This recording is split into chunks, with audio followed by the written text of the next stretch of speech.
If you need to recover your Skyscanner account but no longer have access to your phone number, follow these steps to regain access. Step 1. Visit the Skyscanner login page. Go to the Skyscanner website and click on the login option. This will direct you to the page where you can enter your credentials. Step 2. Click on Forgot Password. On the login page, look for the Forgot Password link. Click on it to initiate the account recovery process. Step 3. Enter your email address. You will be prompted to enter the email address associated with your Skyscanner account. Make sure to use the correct email to receive recovery instructions. Step 4. Check your email. After submitting your email, check your inbox for a password reset link from Skyscanner. If you don't see it, check your spam or junk folder.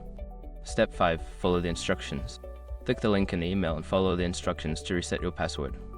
Once completed, you can log into your account with the new password. If you encounter any issues during the process, consider reaching out to Skyscanner's customer support for further assistance.